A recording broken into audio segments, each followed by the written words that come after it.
Ok, rebonjour. Voici la deuxième partie de ce que j'enregistre aujourd'hui. C'est un cours facile de 30 minutes. On fait des postures pendant 30 minutes. Mes paramètres de vidéo ont changé depuis que j'ai mis en route l'enregistre. Enfin, voilà, je sais pas, on verra si ça marche. Ouais, je pense que ça va marcher. Ok. Voici, on y va. On s'allonge.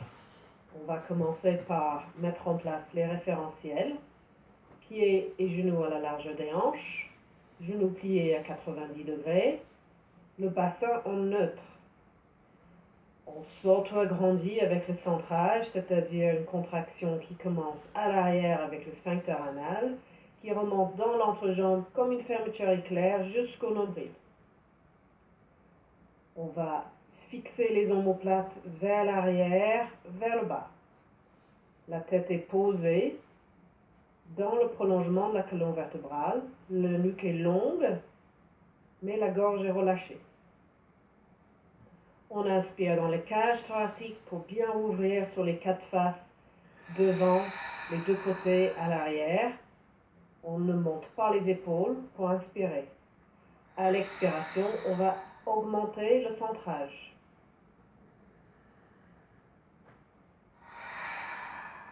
On inspire profondément en ouvrant la cage thoracique. On expire par la bouche en augmentant le centrage. On essaie de maintenir le centrage pendant l'inspiration, mais souvent ça relâche un petit peu. C'est pour cela qu'on va le renforcer à l'expiration qui vient de l'arrière de la bouche. On cherche à coordonner cette respiration thoracique avec le centrage. L'inspiration aura la même durée que l'expiration. On continue encore quelques cycles respiratoires.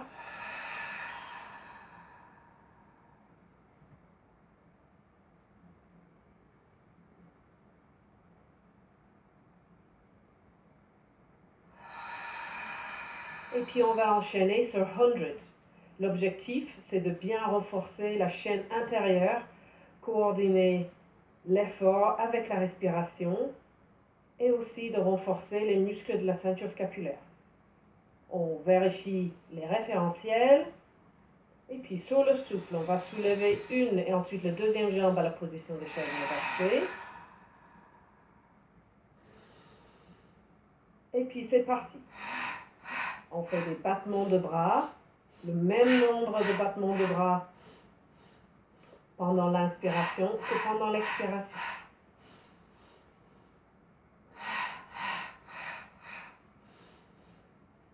Les omoplates sont stabilisées, la nuque allongée. On imagine un bal en mousse sous les mains qu'on va écraser à chaque fois. Il n'y a pas de mouvement de torse, le mouvement se fait uniquement au niveau des bras. Tu peux aussi allonger une jambe pour rendre l'exercice plus difficile. On fait attention de garder le bassin en neutre. On fait attention à la respiration thoracique, que ça reste dans le thorax, que les épaules ne montent pas, qu'on ne lâche pas le centrage.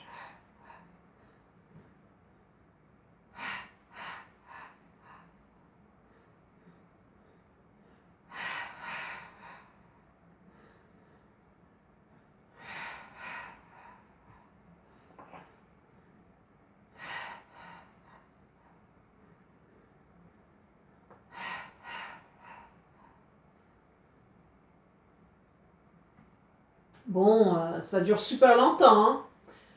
J'ai fait exprès pour vous laisser le temps On pose un pied, de puis mettre tout en l'autre, place. et on relâche les contractions.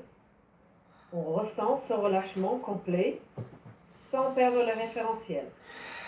On vérifie de nouveau les référentiels et puis on s'apprête pour faire one leg circle pour travailler la mobilité de l'articulation de la hanche tout en stabilisant le bassin. Sur le souffle, on soulève une jambe à la position de chaise renversée. Selon ton niveau de pratique, tu peux avoir l'autre jambe allongée au sol et tu vas ouvrir l'angle du genou selon ta flexibilité. On va inspirer pour commencer un cercle vers l'intérieur. On expire vers l'extérieur. On fait bien attention à la stabilité du bassin qui va vouloir bouger pour faciliter le mouvement.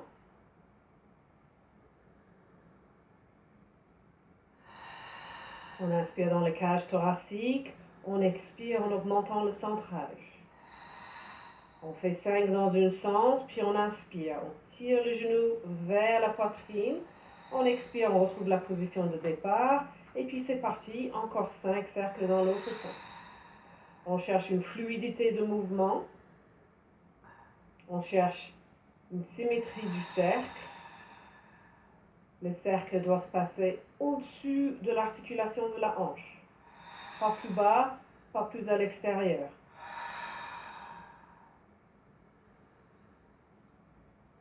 Une fois les 5 terminés, on inspire pour tirer les genoux de nouveau vers la poitrine. On souffle pour repositionner le pied au sol et éventuellement l'allonger selon ton niveau de pratique.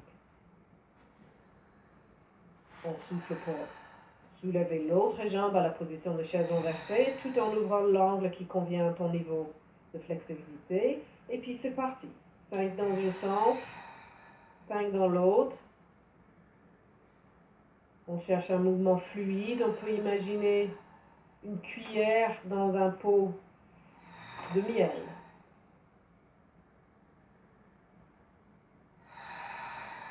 On peut imaginer également qu'on dessine des cercles au plafond avec la pointe de pied. Le sacrum est bien planté dans le sol.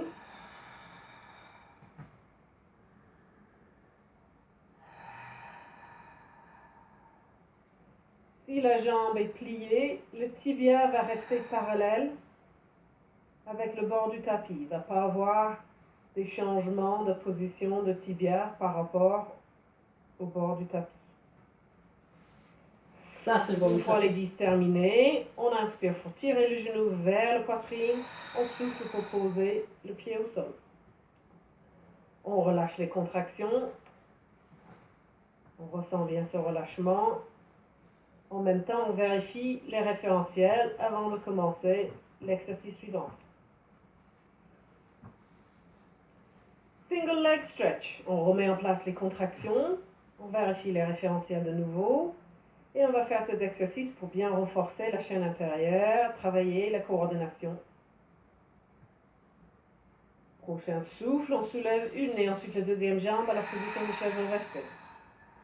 On inspire, on stabilise et puis on souffle. On va tendre une jambe aussi loin, aussi bas qu'on peut sans perdre notre du bassin.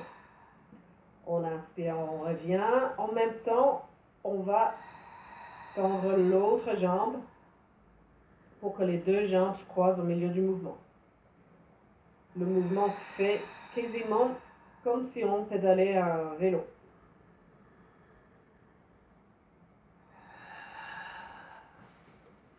On inspire, on stabilise, on souffle, on augmente les contractions. Toujours en commençant avec le sphincter anal, en remontant dans l'entrejambe jusqu'au nombril. On se rappelle que la dominance de ce travail, ça doit être sous le nombril. La partie du ventre qui est sous le nombril doit être plus active que celle de au-dessus du nombril. On peut toujours vérifier avec les mains.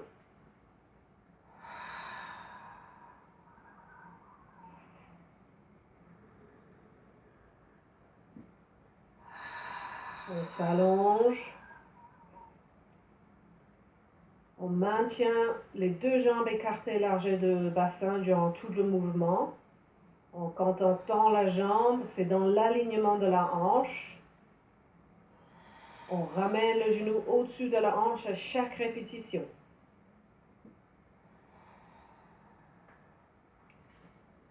Prochain souffle, on pose un pied puis l'autre. Et on relâche les contractions. Et puis on se met à quatre pattes. On trouve la position de départ, le bassin et la colonne vertébrale en neutre. Les mains sont sous les épaules et les genoux sous les hanches. Les omoplates sont stabilisées vers l'arrière, fixées vers le bas, et la nuque est allongée, pousse la tête en dehors des épaules. On met en place le centrage et on va travailler la chaîne postérieure en chaîne croisée. Donc on expire pour maintenir le bassin stable et faire glisser un pied au sol puis tendre la jambe. Si la stabilité du bassin peut être maintenue, on va engager le fessier et lever la jambe. On inspire pour maintenir le bassin stable et poser le pied pour fléchir la jambe en faisant glisser le pied au sol. On revient en position de départ. On peut ajouter une main qu'on va faire glisser simultanément avec le pied et on va lever uniquement si la stabilité du bassin peut être maintenue. On veut maintenir le bassin en neutre pendant tout le mouvement.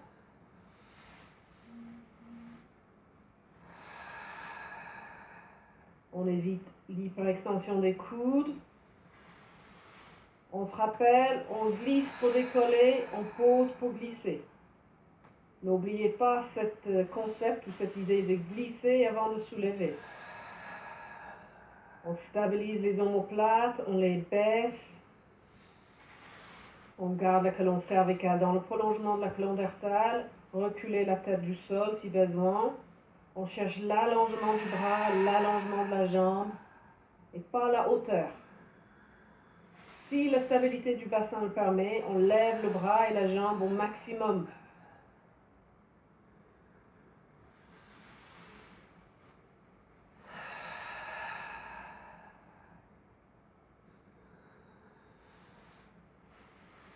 La prochaine fois que tu auras fait le même nombre à droite qu'à gauche, on relâche les contractions et on s'allonge sur le côté. Side kick pour renforcer la chaîne latérale et travailler l'équilibre. On s'allonge sur le côté, le bassin et la colonne vertébrale en neutre. Les jambes sont posées au sol, serrées et alignées avec le buste. Pointe des pieds allongés. Le bras de terre est posé au sol, sous la tête, et le bras de ciel sur la couture du pantalon. Laissez un petit espace entre la taille et le sol. Formez une seule ligne des pieds à la tête, alignée avec le bord du tapis. Les omoplates sont stabilisées, fixées vers l'arrière, vers le bas, et la nuque s'est allongée. On contracte volontairement les fessiers, les quadriceps, et puis on maintient le bassin stable. On lève la jambe de ciel aussi haut que la stabilité du bassin le permet. On inspire, on maintient, on souffle, on avance et abaisse la jambe de ciel légèrement en avant de la jambe de terre, aussi bas que le neutre du bassin peut être maintenu. On inspire, on revient et on expire, on amène la jambe de ciel vers l'arrière. On la baisse légèrement en arrière de la jambe de terre, aussi bas que le neutre du bassin peut être maintenu. On inspire, on revient. On continue en essayant de trouver une fluidité du mouvement. On se concentre sur ce qu'on fait. On cherche à maintenir la stabilité du bassin. Quand la jambe passe à l'arrière, on ne va pas creuser le bas du dos. On maintient neutre. Quand on souffle, on augmente les contractions du centrage. Quand on inspire, on gonfle bien la cage thoracique.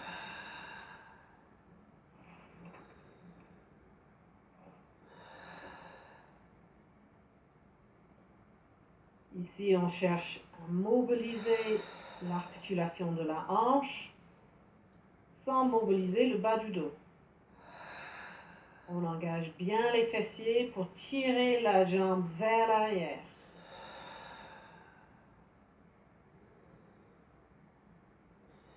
On inspire pour gonfler la cage thoracique. On expire, on augmente les contractions.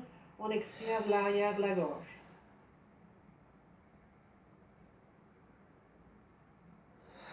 Prochaine inspiration, en ramenant la jambe au milieu, on va le poser, on relâche les contractions. On se met à plat ventre. Elle est dure. On va faire swan dive pour bien mobiliser la colonne thoracique et renforcer la chaîne postérieure. On est allongé à plat ventre avec le front posé au sol. Le bassin et la colonne vertébrale en neutre. Les jambes sont écartées largeur bassin avec les pieds vers l'intérieur et les talons vers l'extérieur. Comme ça, on peut relâcher les fessiers. Les bras sont tendus le long du corps, les paumes de main vers le bas. Les omoplates sont stabilisées, la nuque est allongée. On inspire dans le cage thoracique sans gonfler le ventre et sur l'expiration, sans contracter les fessiers en gardant le bassin stable, on décolle simultanément la tête, le haut du buste et les bras. On inspire, on pose l'ensemble et on revient à la position de départ en contrôlant le retour. On imagine un glaçon entre le nombril et le sol. On ne veut pas l'écraser. Utilisez ce contact entre le ventre et le sol pour vous guider dans le mouvement. C'est-à-dire que si vous poussez le ventre dans le sol, certainement vous êtes en train de cambrer le bas du dos, vous creusez le bas du dos. Ça, on ne le veut pas. On veut stabiliser le bas du dos, garder les vertèbres en neutre, en bas du dos, et puis en haut du dos, on mobilise. On inspire pour poser l'ensemble, en gonflant le cage thoracique et non pas le ventre. Et on expire pour augmenter les contractions et mobiliser le haut de la colonne vertébrale à partir du niveau de la soutien-gorge. On travaille cette mobilité en extension. On fait une légère extension aussi avec la nuque, mais pas assez pour pouvoir voir devant.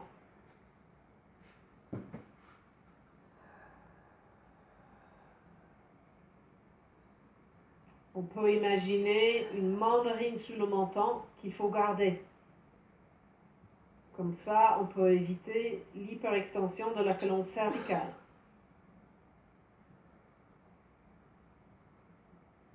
Prochaine fois qu'on est en position de départ, on va relâcher les contractions. On observe ce relâchement et puis on se remet sur l'autre côté pour faire side kick. L'autre côté. La reprise est dure. Hein. Allongé sur le côté, le bassin colonne vertébrale en neutre, les jambes posées au sol, serrées, alignées avec le buste, pointe de pied allongée, fessiers, quadriceps engagés. Le bras de terre est posé au sol sous la tête et le bras de ciel sur la couture du pantalon. On peut toutefois poser une main au sol si besoin pour l'équilibre. On laisse une petite espace entre le taille et le sol. On forme une seule ligne des pieds à la tête, le tout aligné avec le bord du tapis. Les omoplates sont stabilisées et fixées vers l'arrière, vers le bas. La nuque est allongée. On inspire pour lever une jambe aussi haut que la stabilité du bassin peut être maintenue. Et puis on expire pour avancer et abaisser la jambe de ciel légèrement en avant de la jambe de terre. Aussi bas que le neutre du bassin peut être maintenu. On inspire, on ramène la jambe. Et on expire, on amène la jambe de ciel vers l'arrière. Et on la baisse légèrement en arrière de la jambe de terre, aussi bas que le neutre du bassin peut être maintenu. On effectue ces petits ponts avec la jambe de ciel entre 5 et 10 fois. On se rappelle que l'objectif, c'est de stabiliser le bassin de mobiliser la hanche, de renforcer la chaîne latérale. On sollicite les fessiers sans cambrer le dos. Le cerveau apprend à faire la différence entre les deux. On s'allonge, on s'auto-agrandit au sol, on crée de l'espace entre chaque vertèbre, tout en effectuant les mouvements contrôlés.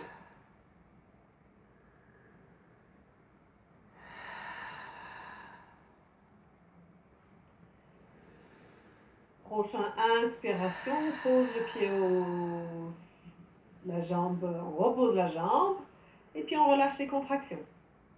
On s'assoit pour faire spine twist. L'objectif, c'est la mobilisation de la colonne vertébrale et le renforcement de la chaîne latérale. On s'assoit sur les os des fesses en neutre. Si ce n'est pas possible, il faut mettre une épaisseur sous les os des fesses. La position des jambes, c'est à la choix de la personne.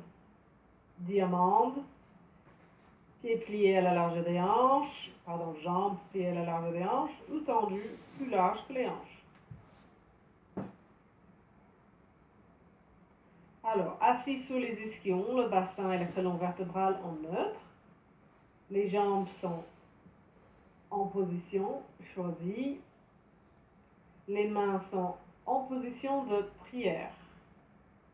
Avec les pouces sur le sternum, les majeurs sur le menton. Les omoplates sont stabilisées, basses tirées vers l'arrière. La nuque est allongée. Les coudes sont hautes, si possible à la même hauteur des épaules. On met en place le centrage, empêchement de gaz, qui remonte dans l'entrejambe jusqu'au nombril. On saute l'agrandit, on pousse la tête bien en dehors des épaules. On maintient le bassin stable et sur le souffle, on fait une rotation de buste aussi loin que le neutre du bassin peut être maintenu. On inspire, on reste là, et puis on souffle, on essaie d'aller un peu plus loin. On inspire, on revient, on souffle, la même chose sur l'autre côté.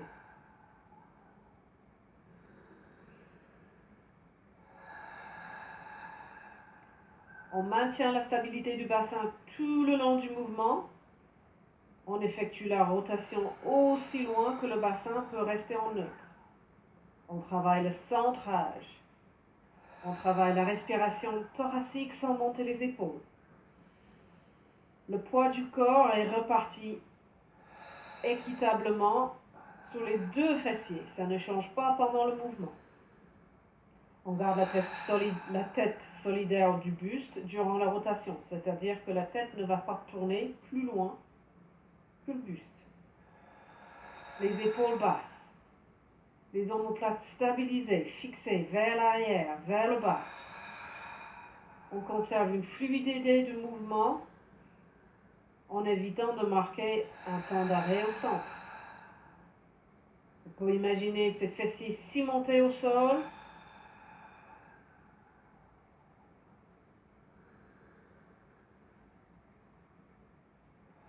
On peut utiliser l'image du Rubik's Cube. La base est immobile et le haut est mobile.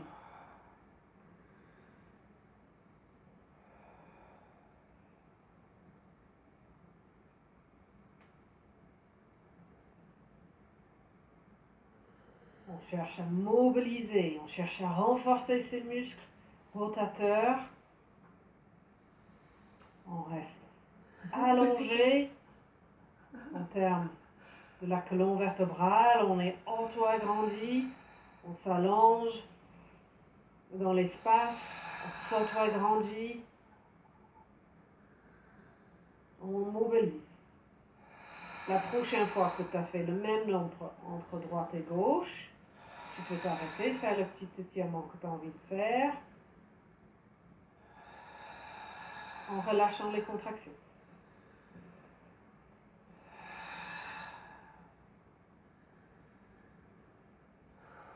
J'avais fait comme vous, je m'étais arrêtée avant.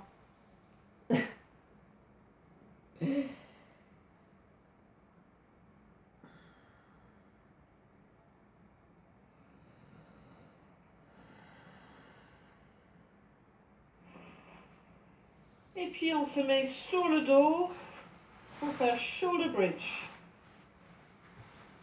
Pour bien mobiliser le colonne vertébrale, bien renforcer la chaîne postérieure et l'air de rien étirer les fléchisseurs de la hanche. On est allongé sur le dos, la tête au sol, dans le prolongement de la colonne vertébrale. Le bassin et la colonne vertébrale sont en neutre. Les jambes sont fléchies au sol avec les pieds posés légèrement devant les genoux. Les bras sont allongés au sol le long du corps, paumes des mains vers le bas. Les omoplates sont stabilisées et la nuque est allongée. On va expirer pour basculer le bassin en imprimant les lombaires au sol, puis décoller le bassin du sol. Avec les fessiers contractés, en enroulant le colonne vertébrale vertèbre par vertèbre. On aligne le bassin entre les épaules et les genoux et on retrouve la position neutre. On stabilise en position haute en inspirant et on lève les bras au plafond ou autour des genoux. Sur l'expiration, on déroule la colonne vertébrale vertèbre après vertèbre en commençant par le haut pour poser la colonne vertébrale au sol comme une collier de perles. On pose le coccyx en dernier, on retrouve la position neutre au sol. Ensuite, on stabilise pour inspirer et on pose les bras le long du corps. On continue ce rythme à chercher à bien mobiliser chaque étage, vertèbre après vertèbre. On peut imaginer qu'on imprime chaque vertèbre au sol quand on soulève le vertèbre juste en dessous. En haut, on pousse les rotules vers l'avant en position haute. On s'allonge, on maintient neutre, on maintient les épaules stables. On expire en augmentant le centrage et en allongeant le colonne vertébrale au sol.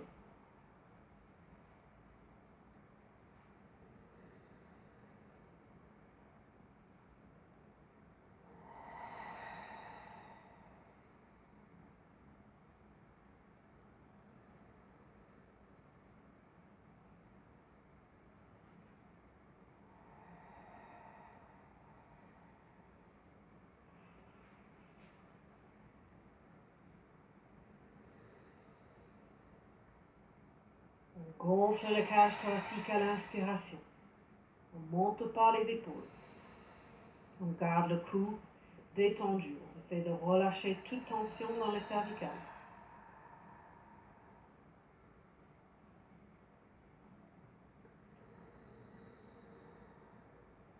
On saute sur la grande bouche. On s'étire. On s'allonge.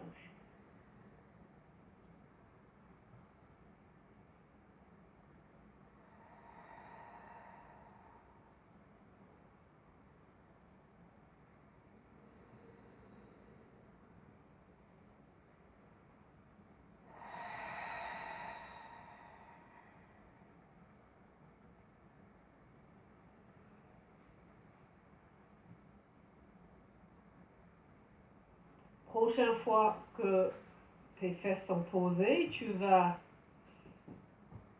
joindre tes pieds, tes genoux, qui vont rester collés ensemble pour effectuer encore quelques mouvements, mais sans les bras. On va travailler encore plus la mobilité des hanches dans cette position. Profitez de ce moment où on s'étire, on s'allonge, on mobilise. On fait circuler le sang.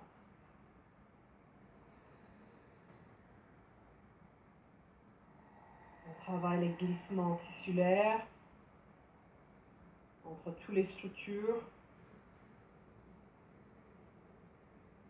On remplit les poumons.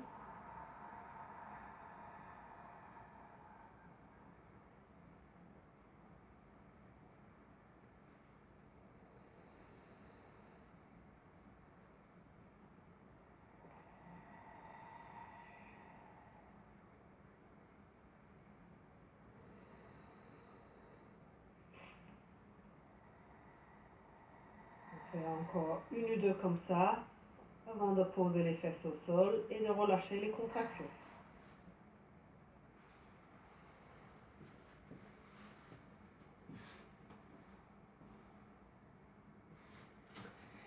Et voilà, bon, un petit peu le timing, j'ai passé peut-être un peu trop longtemps sur les exercices, mais bon, ça vous donne en même temps l'occasion de travailler la qualité de vos gestes. J'espère que ça vous a plu, que vous avez pu rester concentré là-dessus. Je vais enregistrer maintenant une séance d'étirement